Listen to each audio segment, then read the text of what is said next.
So Sinners is finally out and everybody's talking about it. I won't be getting into any spoilers today, but I will be talking about one of the most exciting parts of its rollout, which is the 33 official posters. Yes, 33.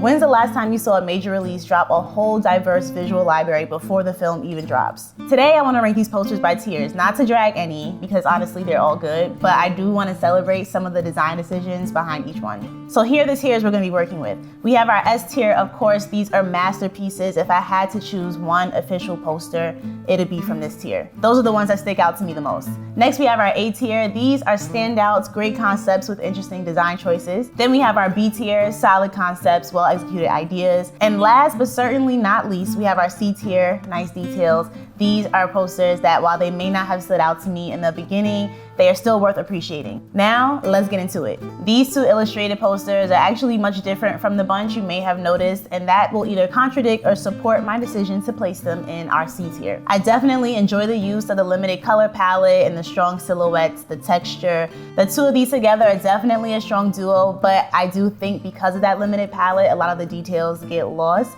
and it doesn't quite stand out to me as much as some of the others, so C tier it is. Also in our C tier, I will be adding this poster. Out of the entire bunch, this one is definitely the most traditional. It's very simple. I like the contrasting colors and the very clear reliance on photography. The photo is strong enough to make you think a little, but I would love just a little more push on design to do some more of the lift when it comes to storytelling. Next up, we have a group of traditional hero images, great use of photography. We have some warm color palettes. The composition is clean. The hierarchy is very, very clear on these posters, and these are generally just safe designs for this purpose. But because they are so safe, I think they will be safely kept in our B tier.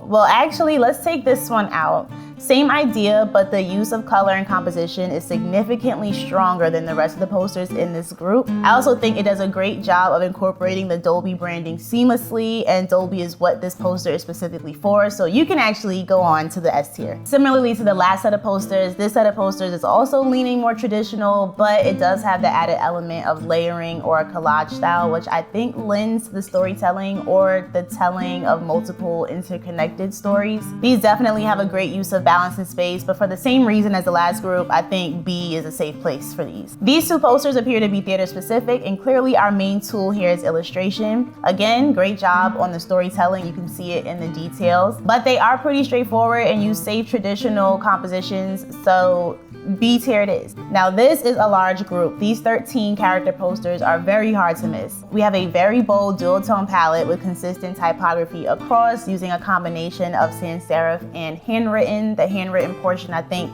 also tells you a little bit about what the movie may be about. This is not a spoiler, but in case you couldn't tell, there is a horror element to the film. This series of posters is very bold, strong, cohesive, highly recognizable, so I'm putting them in our A tier. Luckily for me, I was able to hear a bit about the decisions for this poster directly from the artist Nicholas Smith. There was a clear desire to paint a full picture of what the film is about and also use texture as symbolism. I particularly like that this poster uses a darker color palette, because while the others are bright and feel very active, this one kind of gives you the idea that there are some moody or dark elements to the film. I think based on those design decisions, that one can also be added to our A tier. Now it's time for my top contenders, my personal favorites. This set right here, very strong color palettes, high contrast, and a composition that allows for multiple iterations while still being recognizable. Two of these posters are literally just the original cut in half. Even the use of texture here in combination with that high contrast color palette gives you a feeling.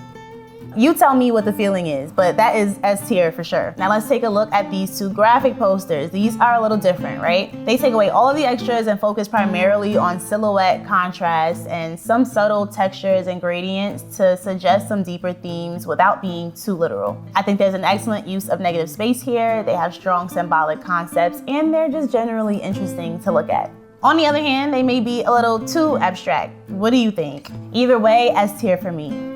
Now this is an illustration-based poster that is done exceptionally well in my opinion. The overall less than traditional composition and color contrast are eye-catching at first glance already, but a second look into that composition tells so much more of that story. I love it, masterpiece, S tier. The design decisions on this one are a little more cultural, which is appropriate for a film that appears to have a lot of cultural references. The artwork on this poster is clearly directly influenced by the very well-known painting, The Sugar Shack by Ernie Barnes. Using a similar color palette and style as the original painting, the content of the artwork itself as well as the reference do a lot of the work to give you some of the themes that this film may include. Then you have the added type for the subtitle and the theater information, which I think is incorporated well. The typeface seems to attempt to match a time period, and then the contrasting color allows your eyes to follow a hierarchy on an otherwise busy poster. That is going in our S tier. Well, that was my ranking, so I'd love to hear from you all. Mostly, which would you change around and which one was your absolute favorite? If you're feeling inspired to create your own poster or key art, which I hope you are, check out Envato for unlimited downloads of textures, typefaces, illustrations, mockups, whatever you need to get the job done under one simple subscription. Hopefully some of what you saw here gave you some inspiration, so have fun and thanks for watching.